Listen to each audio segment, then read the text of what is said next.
BNP এরকম করে হঠকারী সিদ্ধান্ত নিবে তা আমি স্বপ্নেও ভাবিনি। সালাউদ্দিন সাহেব বলেছেন যে কে পড়াবে, নাই, এটা এখানে নাই, কোথায় নাই, আট পড়েন নাই। তিনি তো এটা উল্লেখ করেছেন যে সংবিধানে থাকতে হবে, প্রথমে আগে সংবিধানে গৃহীত হতে হবে। তো সংবিধানে 2026 সালের 12ই ফেব্রুয়ারি নির্বাচন হবে, এটা সংবিধানে ছিল? সংবিধানে গণঅভ্যুত্থান ছিল? সংবিধানে এত লোক মারা যাওয়ার পরে সরকার পালিয়ে যাবে, এটা ছিল? সংবিধানে প্রধান বিচারপতি পালিয়ে যাবে, এটা ছিল? সংবিধানে বাইতুল মুকাররমের খতিব পালিয়ে যাবে, এটা ছিল? তাহলে এসব কিছু মেনে নিয়েছেন। এখন এসে যখন সংবিধান সংস্কারের প্রশ্ন আসবে, এখন বলতেছেন সংবিধানে নাই। জুলাই সনদ কিভাবে বাস্তবায়ন হবে, গণভোটে হ্যাঁ কি না ভোট দিতে হবে, সেগুলো নিয়ে রাজনৈতিক দলগুলো তারাও প্রচার চালিয়েছেন যখন আমরা দেখেছি। আপনি কি মনে করেন যে সেটা কিভাবে বাস্তবায়ন হবে, অর্থাৎ জুলাই সনদ বাস্তবায়নের যে পদ্ধতিগত বিষয়গুলো সেগুলোতে সংস্কারের একটা বড় ঘাটতি থেকে গেছে? হ্যাঁ, এটাতে গতকালকে যা দেখলাম তা তো ফ্রাস্ট্রেটিং।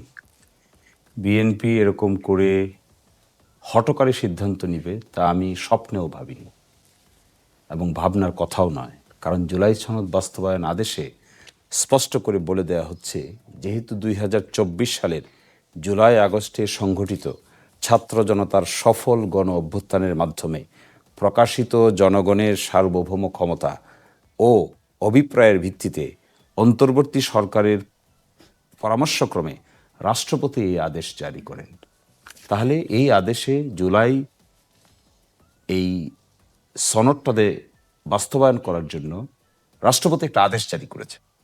আর রাষ্ট্রপতি যে আদেশটা জারি করেছেন, ক্ষমতা পেয়েছেন কোথায়? অভ্যুত্থান থেকে, কোনো ব্যক্তি থেকে না, কোনো সরকার থেকে না, মাস সার্চ থেকে।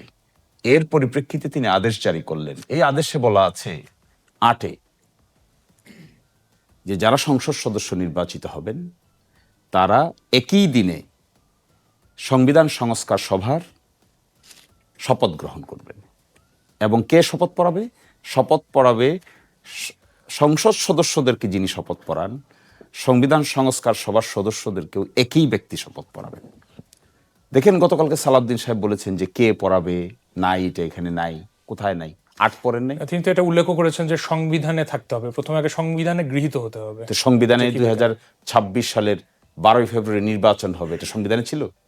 সংবিধানে গণঅভ্যুত্থান ছিল? সংবিধানে এত লোক মারা যাওয়ার পরে সরকার পালিয়ে যাবে, এটা ছিল? সংবিধানে প্রধান বিচারপতি পালিয়ে যাবে, এটা ছিল? সংবিধানে বাইতুল মুকাররমের খতিব পালিয়ে যাবে, এটা ছিল? তাহলে এসব কিছু মেনে নিয়েছেন। এখন এসে যখন সংবিধান সংস্কারের প্রশ্ন আসবে, এখন বলতেছেন সংবিধানে নাই। জনশিশুমূল ঐকমত্যের জায়গায়ও তো দলগুলো সবাই যে একমত হয়েছিল সেটাও না। নোট অফ ডিসেন্টের কথা বারবার উঠে আসে এই আলোচনায়। প্রশ্নটা নোট অফ ডিসেন্টের না, প্রশ্নটা হলো যেগুলো একমত হয়েছেন সেগুলো কি করবেন? বাদ দেন আপনার note of dissent. Note of ডিসেন্টে আমরা ডাইনে বামে রেখে দিলাম।